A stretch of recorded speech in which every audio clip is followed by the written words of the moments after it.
buhay karerista. Hey, buhay karerista. Hey, ito ang buhay karerista. Ito ang mundo namin kung saan kami ang bida. Ito ang buhay karerista. Woo! Buhay karerista. Hey, ito ang buhay karerista. Pakinggan mo ko sandali at iyong makilala.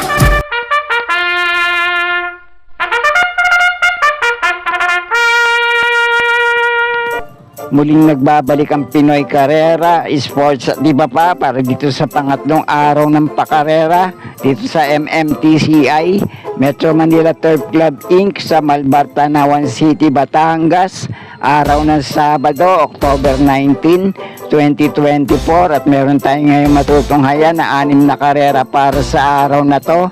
At magsisimula ang unang karera na alas 3:00 ng hapon. Kaya simulan na natin ang ating mga karera gabay, giya, tips at analysis para sa araw na to.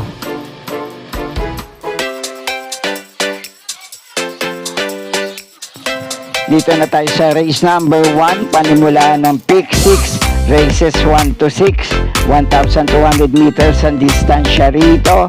Isang 2-year-old maiden race, may 5 numero at 5 rin ng mga kalahok dito. Dito sa panimulaan ng pick 6, palagay ko medyo angat sa grupong lalabanan niya ngayon. Ito numero 1 bagong silangan at pwede rin naman magbigay ng magandang laban sa kanya. Itong numero 2 na Diamond Power, numero 3 na Daijobu Express at numero 5 Lobok River. Kaya ang pampremera ko na rin dito, malamang ito na rin ang malyamado sa race na to. Numero 1 bagong silangan, na uling takbo sa parehong distansya. Si CL at Vincula rin naman na rumenda rito. 1:16.8 ang Preneba, malayo itong nasigundo kay Midnight Bell. At nung tumakbo naman to sa Novato niya, sa pareho rin naman distansya, si CS Pare Jr. Armenda rito, 1:18.2 ang Preneba. At nasigundo to sa kakapanalo lang na Super Tatiana. At ang panigundo ko naman dito, itong bagitong kalahok sa race na to, numero 5 Lobok River. Ang tanging takbo pa lang nito ay sa Novato niya, tumakbo na solo. 1:17.8 ang Preneba na to, na si Jackie RM Garcia naman din na rumenda sa race na yon. At dahil panimula nga to ng unang puntusan ng pick 6, baka kursunada nyo naman itong numero 2 na Diamond Power. Nung tumakbo to sa Novato niya, si Jackie Abobo rin naman na rumenda rito. 1:17.7 ang Preneba nito, dumating ng pang-4 kay Joint Venture, Beyond Compare at Amaria. At ito naman numero 3 na Daijobu Express, huling 2 naging takbo nito sa pareho rin naman distansya. Si JRD Ocampo pareho rumenda rito, yung isa nabugaw to kay Beyond Compare. At yung isa naman sa Novato rin niya, nasigundo to kay Eugene Bell sa prebang 1:17.6. At palit hineti ngayon sa rerendang si BJB Galieta. Kaya muli ang pampremera ko rito, lamang malamang basta muling mailalaban lang. Numero 1 bagong silangan, pwedeng panolo sa mga hindi nervyoso. At ang panigundo ko naman dito, kung susubukan ilaban ngayon, baka makapanilat lang itong numero 5 Lobok River. At dahil panimula nga ito ng unang puntusan ng pick 6, at kung kursunada nyo naman yung 2 kalahok pa rito, pwede rin naman, sama nyo lang sa mga diskarte nyo, numero 2 na Diamond Power at numero 3 na Daijobu Express. Okay, kayo na pong bahala para sa mga pili nyo sa race na to. Okay po, thank you.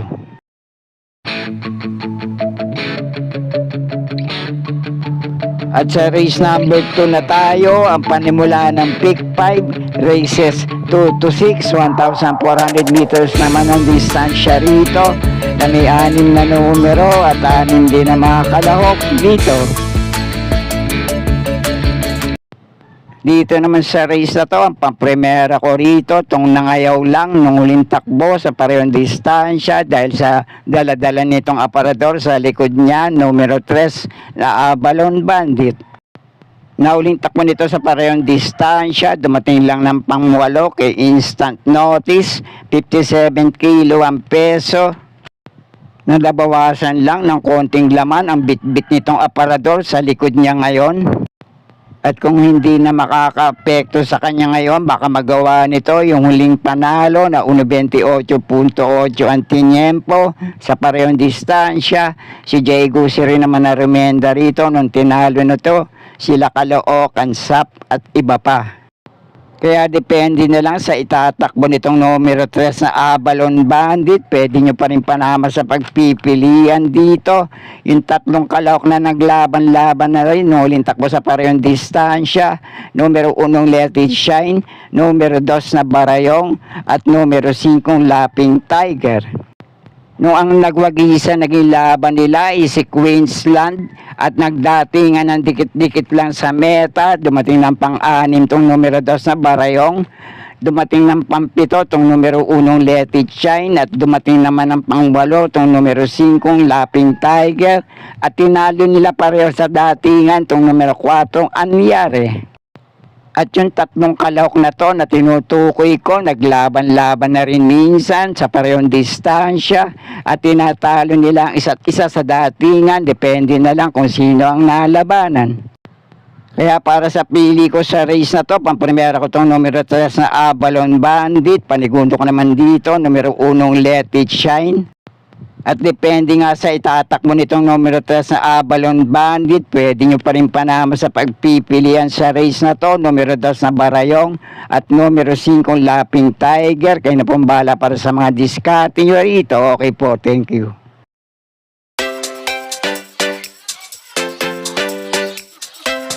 At dito naman sa race number 3, ang panimula ng Pick 4, races 3 to 6, 1,400 meters din ang distansya rito na may 6 na numero at 6 din ang mga kalahok dito. Dito naman sa race na to, palagay ko magandang laban naman to para sa 4 na kalahok ditong numero 1 Prince 1, numero 2 na Margo, numero 3 na Nosen Yang Yana, at dito sa numero 5 Clairvoyant. At sa 4 na kalahok na to, yung pinakamainam na naitalang tiyempo at takbo sa ganito rin naman distansya, pamprimera ko, numero 2 na Margo, na minsan promeba na 1.27.6. Si Jackie RJC Tabor din naman na rumenda rito, nanalo ng banderang tapos, kila Bantay Sarado, Destiny, Etnad at iba pa. Itong numero 1 Prince 1, huling takbo nito sa parehong distansya. Si BJB Galieta rin naman na rumenda rito, pero dumating lang ng pang-4 kay Paisa. Pero may dating takbo at laban to sa mas mataas na grupo. Dumating ng tersero kay Mr. Dynamic at minsan din siya na tersero kila Autumn Shower. At ito naman numero 3 na Nosen Yang Yana, makampabalik na rin ang dating inam nito sa pananakbo. Huling takbo sa parehong distansya, dumating ng pang-4 kay Sampaloc Pride, Laguna de Bay at Gold Play na si Jackie JB Hernandez din naman na rumenda rito. At ito naman numero 5 Clairvoyant, huling takbo nito sa parehong distansya. Si Jackie Advincula rin naman na rumenda rito, dumating ng pang-4 kay Maria's Legacy, Mucho Caliente at Smarty Jazz. Pero minsan itong nasigundo sa dating laban niya kay Goji Go. At sa 2 dehadong kalahok dito, baka kursunada nyo itong numero 4 I Like This Girl. May minsan takbo to na nasigundo to sa mataas na grupong Success of Times. At ito namang numero 6 na Adorable Felicia. Minsan itong na tersero dito sa numero 2 na Margo at Aphrodite. Pero sa unang 3 pili ko sa race na to, pamprimera ko itong numero 2 na Margo. Panigundo ko naman dito, numero 5 Clairvoyant at panersera ko rito, numero 1 Prince 1. At kung kursunada nyo, pwede naman itong isa sa bebentang kalahok dito. Pabalik na rin naman ang buting numero 3 na Nosen Yang Yana. At yung 2 dehadong kalahok dito, baka lang makachamba. Numero 6 na Adorable Felicia at numero 4 I Like This Girl. At sana'y makatulong kahit papaano yung ilang gabay na naibigay ko sa mga kalahok dito. Hindi po lahat yan tip, kaya na pong bahala para sa mga diskarte nyo. Okay po, thank you.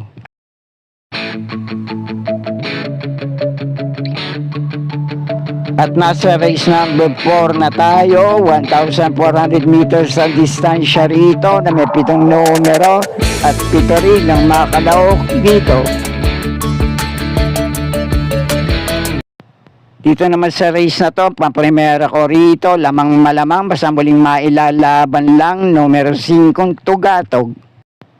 Pwedeng panolo sa mga hindi nervyoso, nahuling takbo sa parehong distansya, si Jack Storker Rumenda rito, 28.6 ang preneba nito, nung nasigunda to, kay Captain Det at minsan din itong pumanlima, kay This Girl Is On Fire. Sa 1.27.8 preba sa pareho rin naman distansya. At bahala ng dumiskarte para sa isang magandang panalo si Jackie J.A. Guse para sa inyo sa race na to. At kung kursunado nyo naman to numero 1 Polite Bell, pwede rin naman dahil minsan din itong pumanlima kay Captain Det na huling takbo sa parehong distansya. At itong mababa na rin sa grupong lalabanan ngayon, nanalo to sa 1,400 meters sa distansya na huling takbo niya, numero 7 Mandatum.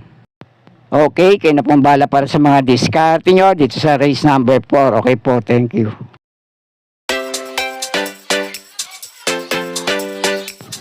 At dito na tayo sa race number 5, penultimate race, 1,400 meters din ang distansya rito na may 6 na numero at 6 din na mga kalahok dito.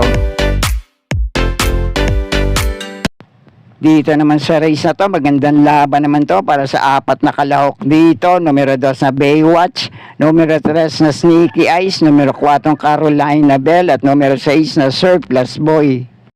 Pero ang paprimera ko ngayon dito, itong Gamay Renda ni Jackie M.A. Alvarez, numero 6 na Surplus Boy. Panigundo ka naman dito, itong laging laban ngayon, pero nabibitin lang, dahil Renda ni Jackie C.S. Pare Jr., numero 2 na Baywatch. At pwede nyo pa rin panama sa pagpipilian dito kung muling mailalaban lang itong dalawang kalahok na di bandera. Mauna manalo ngayon numero 3 na Sneaky Eyes at itong deremating kalahok dito numero 4 Carolina Bell. Okay, konting diskarte na lang po para sa race na to, para sa mga pili nyo. Okay po, thank you.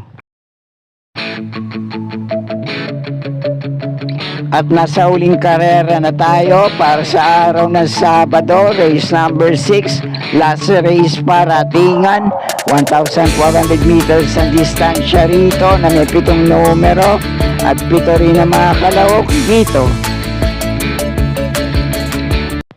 At dito naman sa huling karera, paratingan to, kaya kung may iba pa rin kayong kinukursunadang kalahok dito, kayo na pong bahala din magsama para sa mga diskarte nyo. Pero ang unang pili ko rito ngayon, lamang malamang, basta muling mailalaban lang, wag lang sana magbabago ang magandang kondisyon ngayon, numero 1 Go Aidan Go. Nauling takbo rin naman sa parehong distansya, 1.28 sarado ang preneba, si JB Guerra din naman na Remenda, tumatin ng tersero, kila Bohemian at Buntay Shore. At tinali niya sa datingan sa laban na yon, yung mas mataas sa grupo kesa sa lalabanan ngayon, at itong numero 7 Kalanggaman Island. At kung muling mailalaban lang dito, pwedeng pamproteksyon sa paratingan, baka kursunada nyo, numero 4 ang Batang After 7. Okay, kayo na pong bahala para sa mga diskarte nyo dito sa last race paratingan. At sana'y muling matapat sa tama ating mga pili at kursunada para sa araw na Sabado. Good luck po sa inyo lahat, happy racing at maraming salamat po.